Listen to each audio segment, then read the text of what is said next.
सन 2019 जब कोरोना काल का समय चल रहा था, आपस में लोगों में दूरियां बनी हुई थी और आज की यह कहानी भी उसी कोरोना काल की है। हालांकि यह कहानी काफी अजीब और गरीब लग सकती है सुनने में, लेकिन यह कहानी सच्ची घटना पर आधारित है। कहानी राजस्थान के भरतपुर की है। इस कहानी के मेन किरदार है एक बबलू नाम का आदमी जो राजस्थान की एक फैक्ट्री में ही काम करते थे। बबलू काफी हंसमुख स्वभाव और मिलनसार स्वभाव का व्यक्ति था। सबके साथ मिलजुल कर रहने वाला इंसान था और अपने सभी मुलाजिमों के साथ भी काफी अच्छे से बात किया करता था। सभी मुलाजिमों को उसका स्वभाव भी काफी पसंद था। उनकी बीवी और 2 बच्चे जो कि गांव में ठीक ठाक जिंदगी गुजार रहे थे, लेकिन तब तक ही जब तक कोरोना नहीं था। जैसे ही कोरोना आया तब 24 मार्च की वो तारीख, जैसा कि सब जानते हैं कि उसी दिन से सभी दुकानें, बाजार, मॉल, सब कुछ, फैक्ट्री वगैरह भी बंद हो गई थी। सब लोगों को अपने घर ही रहना पड़ रहा था। सबको अपनी जान प्यारी थी, पर वो लोग क्या करे जिनका गुजारा तो फैक्ट्री की सैलरी से ही चलता था। तो फैक्ट्री के मालिक ने इंसानियत दिखाकर फैसला लिया कि जब तक कोरोना काल चलेगा तब तक फैक्ट्री तो बंद रहेगी, सभी अपने घर भी जाएंगे, लेकिन सबको सैलरी मिलती रहेगी। मालिक को लगा कि 2-4 महीने की ही बात है, कम ज्यादा करके सैलरी दे देंगे। पर कोरोना का समय तो बढ़ता ही गया, तो फैक्ट्री के मालिक ने भी 2-3 महीने सैलरी देने के बाद पैसे देने बंद कर दिया। लोग घरों में ही कैद थे, कहीं काम कर नहीं सकते थे। तो कुछ लोगों ने उधार लिया, कुछ मांग कर, तो किसी की रिश्तेदारों ने मदद की। जैसे कैसे कोरोना काल कट गया, लेकिन धीरे धीरे इसका कहर भी कम हुआ। ये लाखों परिवार का किस्सा था। फिर धीरे धीरे सरकार के कहने पर सब दुकानें, बाजार, मॉल, फैक्ट्री सब खुलने लगे। उसी दौरान भरतपुर की फैक्ट्री भी, जिसमें बबलू नाम का व्यक्ति भी काम करता था, वो फैक्ट्री भी खुली। बबलू के साथ सभी मुलाजिम भी काम पर लौटे। जैसा कि पहले भी बताया कि वहां पर बबलू की पहचान यही थी कि वह एक काफी हंसमुख, मिलनसार और अच्छे दिल वाला व्यक्ति था। सबसे मिलजुल कर रहता था। लेकिन इस बार जब बबलू फैक्ट्री में वापस लौटा तो वह पहले जैसा बिल्कुल भी नहीं था। लोगों ने सोचा शायद कोरोना की वजह से उसके स्वभाव में बदलाव आ गया होगा। कोरोना काल में सैलरी नहीं मिली तो दिक्कतों का सामना किया होगा, शायद इसीलिए बर्ताव में ये चेंज आया होगा। खैर 2020 भी लग चुकी थी, सब अपने अपने काम में लग चुके थे।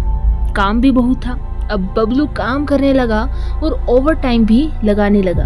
और फिर 15 से 20 दिनों के बाद जब फैक्ट्री के मैनेजर ने देखा कि बबलू दिन भर फैक्ट्री में काम करने में लगा रहता है और फिर रात को भी ओवर टाइम करता है, तो मैनेजर ने बबलू से पूछा कि तुम दिन रात इतना काम क्यों करते हो? तुम क्या थकते नहीं? तुम्हें क्या नींद नहीं आती? तो बबलू ने जवाब दिया कि साहब, मुझे नींद कहाँ आती है।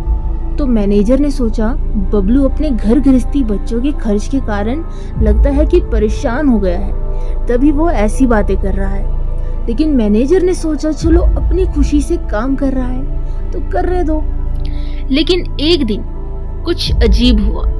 उस फैक्ट्री का जो गार्ड था, उस रात जब उसकी छुट्टी हो गई थी तो बस बबलू ओवर टाइम कर रहा था, तो गार्ड बबलू को देखने के लिए जब अंदर गया, जिस जगह बबलू कुर्सी पर बैठा करता था, वहाँ बबलू की भी हाइट से 2 से 3 गुना बड़ा इंसान मौजूद था, जिसे देखकर गार्ड डर कर भाग गया और बाहर लोगों को जो देखा वह बताया। मैनेजर भी उस वक्त वहीं था, तो वह भी भागकर देखने के लिए गया जहाँ पर बबलू था।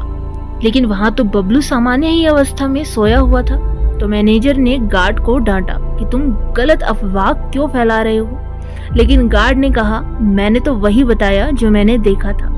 तो जैसे तैसे करके महीना बीता और महीने की 7 तारीख आ गई। 7 तारीख जिस दिन बबलू को पूरे महीने की सैलरी मिला करती थी। लेकिन उसी 7 तारीख को बबलू बिना सैलरी लिए कहीं चला गया। सबने सोचा कि वह सुबह शाम काम करके थक गया होगा, शायद उसे आराम चाहिए होगा। लेकिन 10 से 15 दिन बीत गए जब बबलू वापस फैक्ट्री में लौटकर नहीं आया। बिना बताए वह छुट्टी लेकर जाता भी नहीं था, तो उसके हिस्से का काम भी पड़ा था।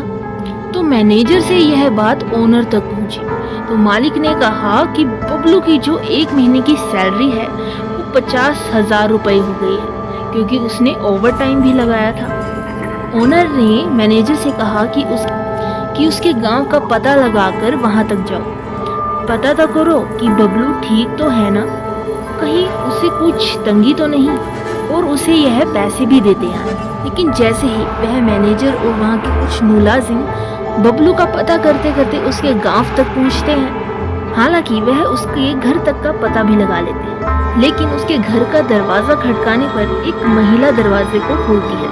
मुलाजिमों के पूछे जाने पर वह अपने आप को बबलू की पत्नी बताती है। तो मुलाजिम बबलू की पत्नी से कहते हैं कि हमें बबलू से मिलना है। दरअसल उसने 1 महीने तक फैक्ट्री में पूरा काम भी किया, ओवर टाइम भी लगाया, लेकिन फिर हमें बिना बताए ही अपने गांव को वो वापस आ गया, इसलिए कृपया कर आप उसे बाहर बुला लीजिए। लेकिन बबलू की पत्नी कहती है कि आपका दिमाग ठीक तो है, उन्हें तो मरे लगभग 3 महीने हो गए हैं, और आप मुझे ये कह रहे हैं कि 1 महीने से वह आपकी फैक्ट्री में काम कर गए थे। तो मुलाजिम कहते हैं कि देखिए, हम बबलू से कुछ नहीं कहेंगे, इसलिए आप डरिए मत और ना ही झूठ बोलिए, हमें सिर्फ बबलू से मिलना है, तो कृपया कर आप उसे बाहर बुला लीजिए, आपको झूठ बोलने की जरूरत नहीं है। बबलू की पत्नी कहती है कि भला मैं अपने पति के बारे में झूठ क्यों बोलूंगी, यदि आपको मेरी बातों पर विश्वास नहीं होता है तो आप अंदर चलकर उनकी तस्वीर भी देख सकते हैं जिस पर मैंने माला चढ़ाई हुई है, और अगर तब भी आपको यकीन नहीं होता तो आप इन गांव वालों से भी मेरे पति के बारे में पूछ सकते हैं। जितने मुलाजिम आए थे वह आसपास के गांव वालों से पता करने के लिए चले जाते हैं, लेकिन उनके सामने कुछ और ही आता है जिनकी उन्होंने कभी उम्मीद भी नहीं की थी। गांव वालों से जानकारी मिलने पर उन्हें बबलू की पत्नी पर विश्वास हो जाता है कि वह सच बोल रही थी। दरअसल बबलू की मौत जब कोरोना का असर कम हो रहा था तभी हो गई थी। मुलाजिमों को कुछ समझ नहीं आता, उनके जैसे रोंगटे खड़े हो गए। तभी वे अपनी फैक्ट्री के ओनर को फोन कर सारी बातें उन्हें बताते हैं। ओनर को भी कुछ समझ नहीं आ रहा होता, उसका भी दिमाग जैसे सुन हो गया हो। लेकिन फिर ओनर कहते हैं कि जितनी भी बबलू की सैलरी थी वह पूरी रकम आप उनकी पत्नी को ही देकर आ जाओ। मुलाजिम कुछ ऐसा ही करते हैं। बबलू के 50,000 रुपए वो जब उसकी पत्नी को देने लगते हैं तो उसे देखकर उसकी पत्नी भी रो पड़ती है। मुलाजिम पूछते हैं कि अभी तक तो आप नहीं रो रही थी, तो एकदम से अचानक से आपको ऐसा क्या हुआ कि आप रोने लग गई। तो वह महिला कहती है कि जब बबलू की मृत्यु हुई थी तब हमारे पास खाने तक को भी कुछ नहीं था, काम करने के लिए पैसे भी नहीं थे, रिश्तेदार भी हमारा पता नहीं कर रहे थे, ना ही वे हमारी कुछ मदद कर रहे थे। तो मैं अपने बच्चों के साथ बैठकर केवल यही सोचती रहती थी कि काश मेरे पास अगर 50,000 रुपए होते तो मैं छोटा मोटा काम कर रोजी रोटी चला लेती।